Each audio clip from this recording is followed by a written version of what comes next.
I unlocked my front door and froze. Fresh paint, new furniture, my books, gone. My sister's framed photos lined the hallway, her clothes spilling out of the closet I bought. My apartment, my sanctuary, rewritten without permission.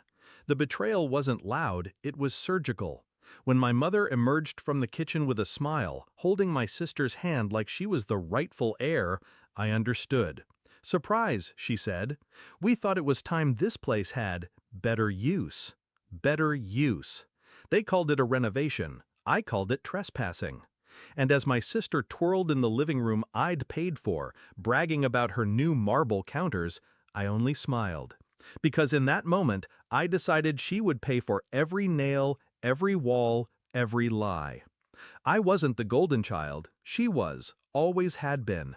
I worked, paid rent, saved, bought the apartment under my own name. But no matter what I achieved, my parents looked at me like I was borrowing oxygen. My sister, meanwhile, could burn money and still be called brilliant. I should have seen it coming. First, she borrowed clothes without asking. Then she borrowed money. Then she borrowed my car, crashed it, and let me cover the insurance. Each time, I swallowed my anger. Each time, my parents defended her. "She's your sister. Be kind. Be kind."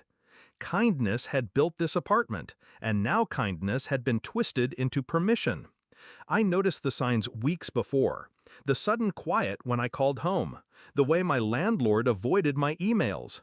My sister's cryptic Instagram posts about new beginnings. But nothing prepared me for stepping into my own home and finding it occupied like conquered land. Still, I didn't yell, didn't throw them out. I listened. They bragged about tearing down my ugly old shelves, about repainting in her aesthetic, about how I'd adjust. That word, adjust, slid into my chest like a blade. I nodded. I congratulated her. I let them believe I was cornered. But inside, I was already drafting blueprints. My sister had one weakness. She believed love replaced law. She thought family meant ownership. But I'd been reading the lease agreements since the day I signed. I knew every clause, every statute. I knew what trespassing meant, what unauthorized renovation meant, and what it cost. So while she was busy moving in, I was busy meeting with a lawyer. Quietly, efficiently. The law was simple. The deed was mine. Every change she made was illegal. Every bill she signed in my name was fraud. All I had to do was wait. 2 weeks later, the trap snapped shut. They came to celebrate her moving in. My parents, my cousins, all clapping in my stolen living room. My sister strutted like a queen, holding a glass of champagne she hadn't paid for. That's when I walked in. Calm, silent. The room froze. "You're early," my mother stammered. I smiled.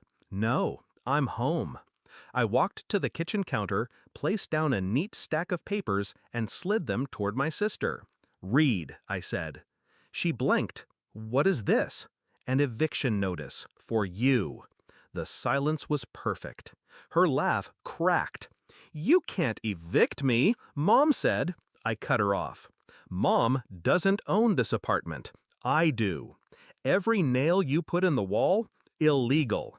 Every charge you made in my name, fraud. Every bill I paid for you, terminated as of tonight." I pulled out my phone, tapped once.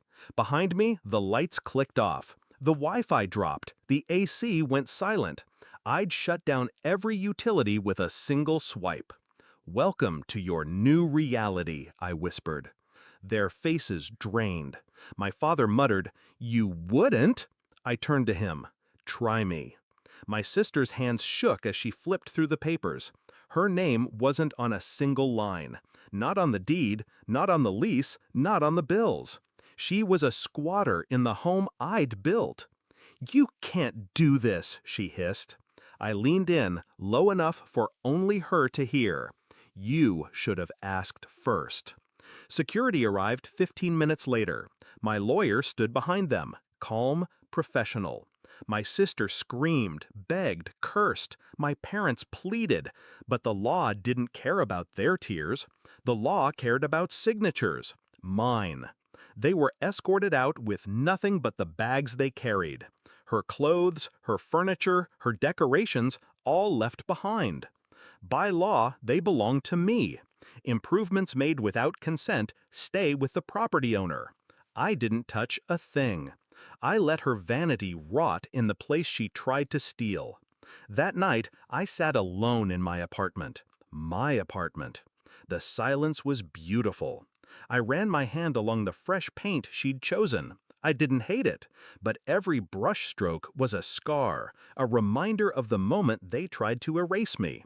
They thought I'd crumble, that I'd bow, like I always did. Instead, I let them choke on the consequences they never thought would reach them. And as the echo of their outrage faded into the night, I realized something. They'd taught me my whole life to be kind, to be patient, to forgive. But they forgot the most important lesson.